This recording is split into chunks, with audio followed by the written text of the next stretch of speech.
Hello दोस्तों। ये जो वीडियो होगा मेरे एक सब्सक्राइबर ने जैसे पूछा कि क्या क्या डॉक्यूमेंट्स चाहिए होता है जब आप वर्क परमिट के लिए अप्लाई करें, तो आपको क्या क्या डॉक्यूमेंट्स रिक्वायरमेंट होता है उसके लिए। ठीक है, तो इस पूरे वीडियो में मैं एक शॉर्ट डिस्क्रिप्शन दूंगा आपको और लिस्ट बाय लिस्ट आपको मैं बताऊंगा डॉक्यूमेंट्स। ये जो मेरे एक्सपीरियंस से है, बहुत बार आपका जो भी एजेंट होगा वो आपको आपको अपना एक चेक लिस्ट देगा जो गवर्नमेंट के रिक्वायरमेंट से होता है और अप टू डेट होता है। ठीक है, तो आप ये पूरा वीडियो देखिए और आपको कोई भी कन्फ्यूजन हो तो आप मुझे कमेंट करके पूछ सकते हैं और I will help ready to help you. Okay, thank you. Hello दोस्तों, मैं विश्वजीत फिर से स्वागत करता हूँ आपका एक नई वीडियो में। और मेरा लास्ट वाला जो वीडियो था वो था कि जो जिस एजेंट के थ्रू मैं आया था या फिर जिस कंसल्टेंसी के थ्रू मैं आया था कनाडा, मैं उसका, क्योंकि मैं बहुत सारा रिक्वेस्ट था और सब्सक्राइबर भी थे और व्यूवर्स भी थे जो मेरे से कंटिन्यू पूछ रहे थे कि नाम बताइए जिस एजेंट के थ्रू मैं आया कनाडा। ठीक है, तो मैंने वो वीडियो बनाया और अच्छा लगा बहुतों को। तो उसमें एक सब्सक्राइबर या फिर व्यूवर ने मेरे से क्वेश्चन पूछा कि साथ ही साथ ये बता देने के लिए कि मैं कौन सा या क्या जो कॉमन डॉक्यूमेंट्स चाहिए होता है वर्क परमिट के लिए अप्लाई करने के लिए। तो मैं सोचा कि एक क्विक और ब्रीफ में एक छोटा सा वीडियो बना दूँ जिसमें सारे डॉक्यूमेंट्स का लिस्ट में हो। बाकी ये थोड़ा डिपेंड भी करता है कि आपका जो एजेंट है वो भी क्या क्या डॉक्यूमेंट्स मांगता है, कि मोर और लेस ये जो डॉक्यूमेंट्स मैं बताऊंगा ये आपको चाहिए ही होता है। बाकी आपके एजेंट के ऊपर भी डिपेंड करता है कि वो भी और एक्स्ट्रा क्या मांग रहा है या फिर कम क्या मांग रहा है। जैसे बहुत सारे डॉक्यूमेंट्स हैं, अराउंड 9 to 10 डॉक्यूमेंट्स हैं। ठीक है, तो इसमें एक डॉक्यूमेंट्स है आपका valid passport. Valid passport in the sense इसलिए है क्योंकि प्रोसेसिंग जो है वो लंबा चलता है, कभी 6 महीना, कभी 8 महीना, कभी साल भर, कभी 1.5 साल तक।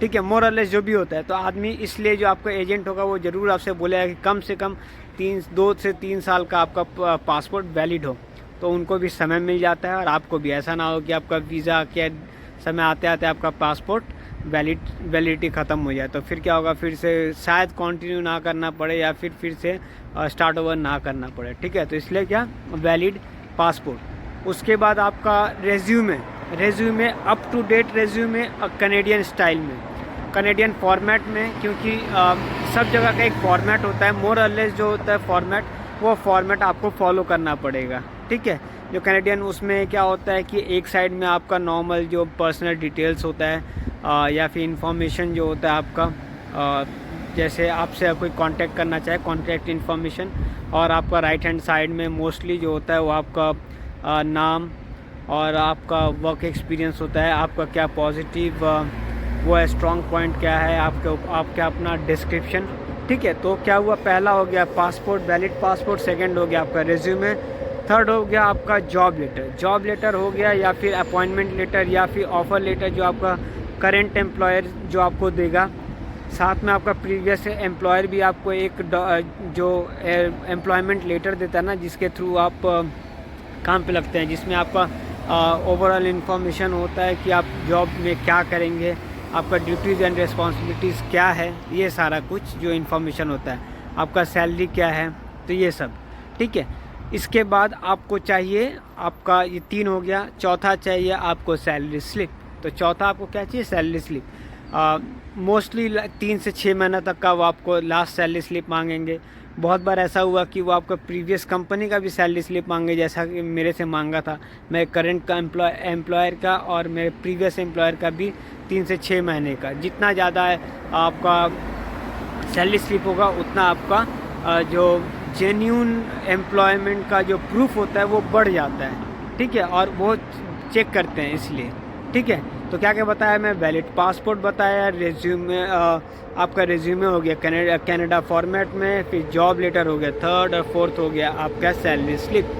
ठीक है, करंट एम्प्लॉय या प्रीवियस एम्प्लॉय का। बाकी आपका जो एजेंट होगा वो बता देगा कि उससे भी प्रीवियस हो या फिर दो एम्प्लॉयर का हो जाएगा तो हो जाएगा। थर्ड है आपका प्रूफ ऑफ फंड आपको चाहिए होता है। लाइक आप प्रोसेस स्टार्ट कर दिए, एक टाइम के बाद आपको जैसे 2 या 3 महीने के बाद वो मांग सकता है प्रूफ ऑफ फंड में मतलब इसलिए क्योंकि आपके पास इतना मैंने ऐसा कनेडियन गवर्नमेंट देखना चाहता है कि आपके पास एक अमाउंट तक फ़ंड हो कि आप जाते जाते अब अपने आप को सस्टेन और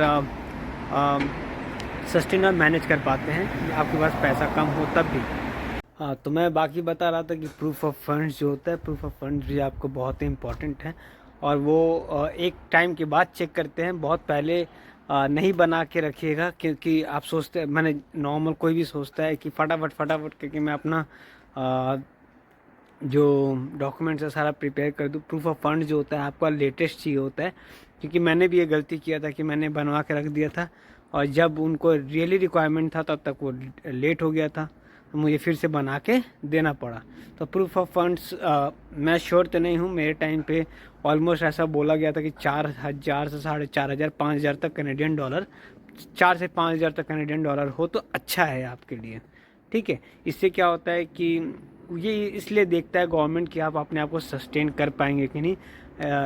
अगर आपको जैसे आवर कम मिला, या फिर वर्स्ट के सिनारियो अगर आपके पास थोड़ा टाइम का गैप हो जॉब पे लगने के लिए, तो रहना, और आपको जाते जाते तो रूम भी ढूंढना पड़ेगा, कुछ दिन तो रहना भी पड़ेगा ऐसे, इसलिए प्रूफ ऑफ फंड्स उतना इम्पोर्टेंट है। ठीक है, उसके बाद आपका हो गया आईएल्ट्स यानी international English language testing system, बहुत लोग उसे आईलेट्स भी बोलते हैं।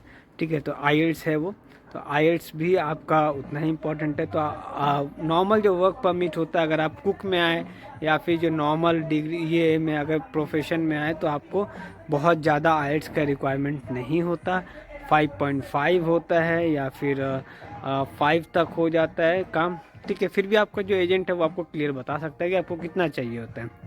ठीक है, उसमें भी डिपेंड करता है एक एक मॉड्यूल के ऊपर, अगर स्पीकिंग, लिसनिंग, राइटिंग और रीडिंग है तो। ठीक है, तो इसमें आपको होगा, तो आईएल्ट्स भी उतना इम्पोर्टेंट। तो क्या क्या हो गया, वैलिड पासपोर्ट हो गया, रेज्यूमे हो गया, जॉब लेटर हो गया या फिर एम्प्लॉयमेंट लेटर, सैलरी स्लिप, उसके बाद आपका हो गया प्रूफ ऑफ फंड्स, आईएल्ट्स। ठीक है, उसके बाद हो गया मेडिकल भी बहुत बार होता है कि आपको बाद में मांगे, या फिर आप अपफ्रंट करके रख सकते हैं। अगर डिले होता है तो बहुत लोग अपफ्रंट करता है, बट बहुत बार वो होता है कि वैलिड होता है 2 साल के लिए। ठीक है, तो इसलिए जब तक आपको आपका एजेंट ना बोले मेडिकल टेस्ट करवाने के लिए, तब तक आप ना करवाएं। और मेडिकल टेस्ट भी ऐसा नहीं कि आप कहीं से भी करवा सकते हैं, वो एक आपको लिंक भेजेगा आपका एजेंट, जो आप ओपन करेंगे तो वो कनाडा जो डॉक्टर काउंसिल होता है उनसे अप्रूव्ड होता है, क्योंकि वो जो मेडिकल करेंगे आपका वही वैलिड होता है। आप ऐसे किसी भी डायग्नोस्टिक के पास जाएंगे तो कनाडा उसको वैलिड नहीं दे देगा, वैलिडेट नहीं करता। ठीक है, तो आईएल्ट्स के बाद हो गया मेडिकल के बाद हो गया इन्फॉर्मेशन अबाउट योर फैमिलीज़। तो ये जब आप एक फॉर्म भरेंगे, आपको एक चेकलिस्ट फॉर्म दिया जाएगा, तो इसमें आपको होगा कि आप अपना जो पूरा फैमिली है, फैमिली का जो डिटेल्स दे, फादर, मदर, ब्रदर और सिस्टर, अगर शादी हो गया है फिर भी आपको देना पड़ेगा उनका, अगर आप इन लॉज है या फिर आपका step father, step mother, step sister जो भी है उनका भी आपको डिटेल्स देना पड़ेगा, तो आप पूरा दीजिएगा। ठीक है, और कोशिश करिएगा कि पूरा जेन्यून हो, और जितना हो सकता है उतना दीजिएगा। अगर आपको कोई भी प्रॉब्लम लगे, इसको इन्फॉर्मेशन में या कन्फ्यूजन हो, तो ज़रूर आप अपने एजेंट से बात करें, क्योंकि वो आपको बता सकते हैं कि क्या एग्जैक्टली भरना है, नहीं भरना है, कैसे भरना है, कैसे नहीं भरना है। ठीक है, उसके बाद आपसे अभी मेरे ख्याल से ऐसा हो रहा है कि जब कोई इंडिया से आ रहा है तो उससे आपको सीए का रिपोर्ट मांगा जा रहा है। तो सीए क्या है, चार्टर्ड अकाउंटेंट, जो आपको एक रिपोर्ट बना के देगा कि आपके नाम पे कितना प्रॉपर्टी है इंडिया में, आपके नाम पे कितना बैंक बैलेंस है, सब कुछ एक रिपोर्ट में बना के दिया जाता है। ठीक है, ये मेरे टाइम पे तो नहीं मांगा था, बाकी मेरे दोस्तों के टाइम, क्योंकि मैंने तो पोर्तुगल से अपना जो वर्क परमिट का जो पूरा प्रोसेस था मैंने वहाँ से शुरू किया था। May be that's the reason, but जो मेरे दोस्त लोग इधर उधर से किए थे उनका सीए रिपोर्ट मांगा है।